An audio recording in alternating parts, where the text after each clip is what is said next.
Welcome to the Money Watch Show. This is the program that takes the mystery out of your financial life. It's Tuesday, May 16th, and I am joined, Jill Schlesinger, CBS News business analyst, joined by Mark Talercio, executive producer extraordinaire, who at this moment can join us because his kid's home sick.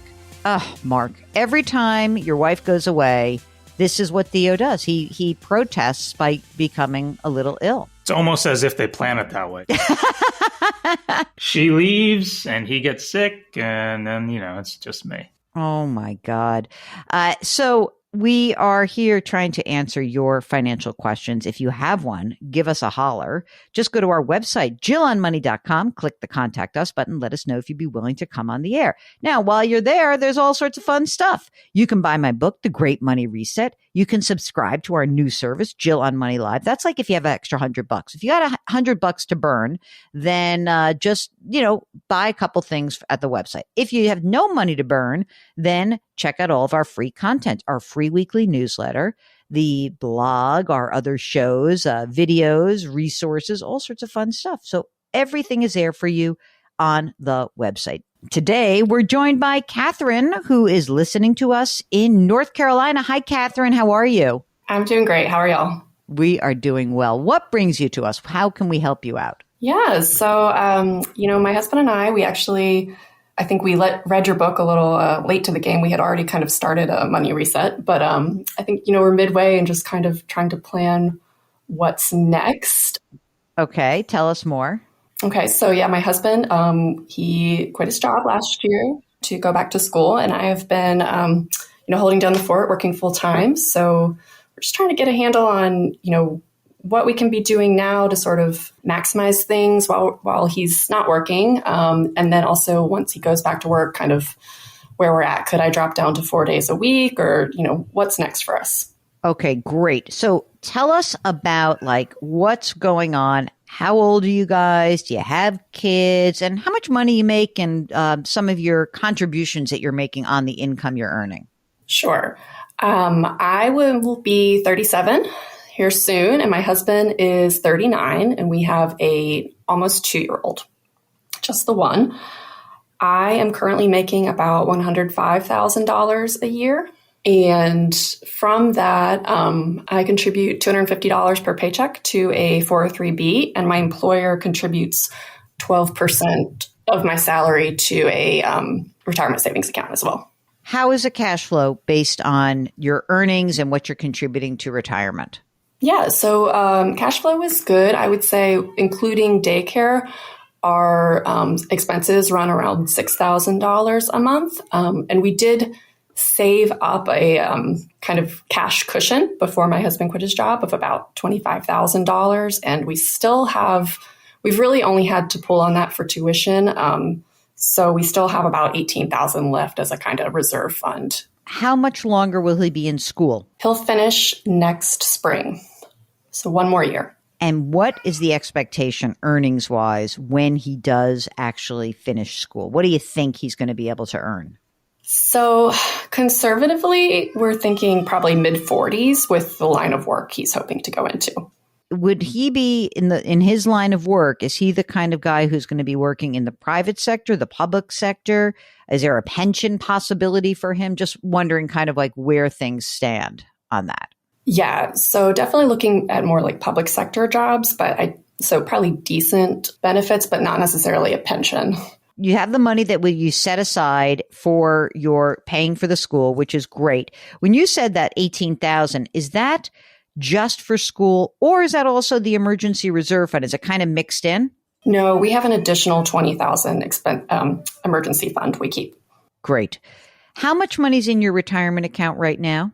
In my workplace retirement account, we have about $250,000. My husband has a traditional IRA, which is about $55,000 from previous jobs. And then we both have Roth IRAs, but they only have about $5,500 in each. Does your workplace plan offer a Roth option or not? It does. But you're not using it. You're using the not pre-tax, currently, right? Yeah, that's one of the things, like maybe that's one of the changes we should make. I think maybe yes, because just, while your income is at this level, it's probably a good idea. But let's go, tell me about where you live. What's the housing situation? Yeah, so we live in sort of a more rural area, but it is growing extremely rapidly. So home values are kind of skyrocketing in our area. What's your house worth? I would say sort of conservatively, probably about $350 right now. Mortgage? About $240 is what we have left. What's the interest rate on that? 3.5%. Is that a 30-year, a 15-year? What's the... Yeah, it's a 30-year fixed. No extra payments. You're not making any extra payments, right? No. How about life insurance? Since you're, the primary wage earner right now, do you have life insurance on your life? We do. I have a workplace amount. It's like 3 times my salary. And then we have an additional policy we purchased for $500,000 for me and $600,000 for my husband since he didn't have any other coverage. Great. Perfect. Okay. So you're making it work on the one salary right now, correct? That's right. Okay. And really, before my husband quit his job, we were mostly saving his salary. Oh, wow. That's great. What's your best case scenario? What do you want to do? What if you lay out to me exactly what you hope is the best case scenario for you once your husband is graduated? Yeah, my ideal would be probably to work 4 days a week.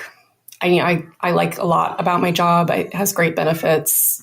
There's really not anything else I want to be doing. I just would really like to have more, personal time outside of work. In your job, could you do that? Would they allow that for you or not? Yes, they would. Would you just go 80% time? It would just be a reduction of, you'd lose 20% of your income? Is that how it would work for you? Yeah. And then the paid time off would be prorated. It would still be 12% of my salary that they would put in retirement. But of course, it'd be a smaller salary. But all my health insurance and everything would remain. I wouldn't lose any coverage. I mean, if they're willing to do it, this is totally doable for you, obviously, because, even if you made $84,000, if he's making $40,000, like you said previously, you were sort of banking his whole salary. So you'll still, you're not going to bank everything anymore, but you'll be able to do it. Is there any money that you would like to put aside for education? Yeah, so we do $100 a month and a 529. So not any huge amount, but, we're hoping to be able to help him a little bit. I mean, I wouldn't kill myself with that. I think that right now, I certainly wouldn't do it. I think that what you might want to consider is that, pull back on that for the second. I mean, you can keep doing it forever. It's not going to kill you guys. But when your husband goes back to work, what we'll see is he'll need to be putting money into retirement, right? And you'll also be putting money into retirement. We'll see what kind of job he really gets, what kind of match. Even if he's in the public sector, as you said, it may not be a pension, but he might have a great matching situation. I don't know. I think then we just kind of steady you guys out. And if you like your job, going to 4 days a week, you might say, well, you know what? I could do it for 25 years if I'm working 4 days a week or 20 years. I don't think there's any big issue here doing this. It's just you may not be able to save as much as you were saving previously. But before he quit his job, what amount of money was your husband earning? He was earning about 60. Wait a minute. I got to go to school to make 20 grand a year less? I know, but he was miserable. Absolutely miserable. Oh, so what? I'm only kidding. All right. I mean, so it's going to be a transition, but are you guys ready to roll your sleeves up and work a little bit longer than you might have thought about working if you do this? Yeah, I think that's the kicker. I don't want to work forever. Well, you're not going to, it's not forever. I mean, forever's a long time, as my mother always likes to say. But, you're going to make less money. You're going to save less money. That's it. Unless he does get a job with a pension, and then things can change, right? I mean, Mark, am I missing something? Jump in here. No, I think, they're in good shape right now. Thankfully, they have $300,000 saved. So that's a good foundation. If she wants to cut back to 4, I mean, yeah, his new salary will certainly cover for that days that she's not going to be working. It's doable. If you want to cut back, you can definitely cut back. I don't know if you're going to be able to. I know her email says they want to retire well before 65. I don't know. I don't think that's happening. What do you guys spend? Well, with daycare is I think $1,000. So if you take that out of the equation, about $5,000 a month is what we're spending. I mean, you're going to work. I don't know how. I mean, we'll have to retest this. This is what I'm going to offer to you. I think you can do this. I think you can work 4 days a week. I'm not going on the record and saying like, yeah, you're fine, because it's not fine. We don't know until your husband gets his next job. There's a lot unknown right now. So, right, if you're paying $6,000 a month is not like chump change either, right? And this kid, you do need daycare for a little bit more, right? Presumably if it's $5,000 a month or even $6,000, if things are, like, I don't know. I always think that the money for daycare can often be respent on other issues. We got to get you guys focused on retirement. I wouldn't worry so much about the 529, but we really want to talk to you. I want to invite you back when we know more about what your husband's job is going to be. And then I can see if he can really get himself into a place where he's getting a job where there's great benefits and it gives you more flexibility, or you could do other things. And yeah, maybe, but I don't want to set you up for that goal right this second. Let's get through the next year. And let's get through the next, you got a kid. You're going to, we got 20 years ahead of us for the kid. You're working for 20 years at least. That's till you're 57. And the question is whether the next 10 years after that, from 57 to 67, is something that you can do differently. Maybe it'd be 3 days a week. Maybe your husband will be working and making more money. I don't know. But I don't know it makes sense to like hyper focus on, I don't want to work forever. Like, I'm not saying you have to work till you're 80, but the choices that you guys are making were about making your husband happier at work, taking that hit on the income so that you hopefully have longevity. That's what I'm thinking, that like if you're miserable in a job, then you're not going to last. And if you take a step back and you spend money on going to school, hopefully that gives you some more time. And I think that then you will be okay. So that's kind of where I come out on it. I don't want to be a buzzkill for you, because I can do that. I know. But I want to also have realistic expectations for you. Yeah. It's just prioritizing now versus later. It's hard to make that equation work. The priority that you made was like, I'm not going to put my husband through like misery for, 22 years, right? Because maybe he wouldn't have even lasted. You got a kid, you can enjoy the kid, you want to do 4 days a week, that's fine. That's totally fine. But all that being said, we still have to deal with the details of like, okay, we got to live our life. We got to pay for the things we got to pay for. We have to fund our own retirement and, maybe college at the other end of it. But I really am not prioritizing that at all. Okay.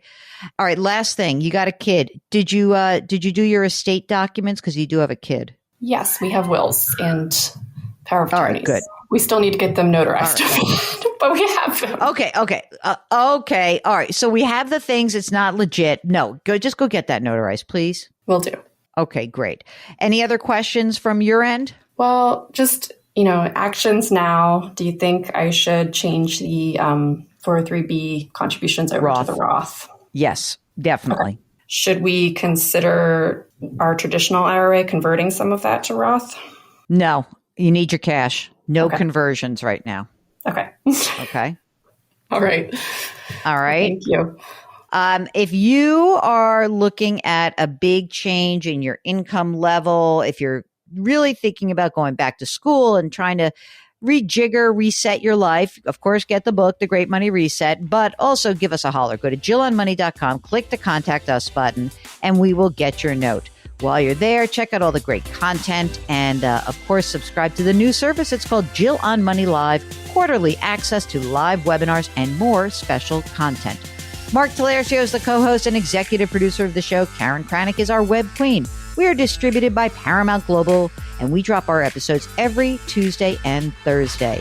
Try to do something nice for someone else today. Change your work, change your wealth, change your life. Thank you for listening. We'll talk to you on Thursday.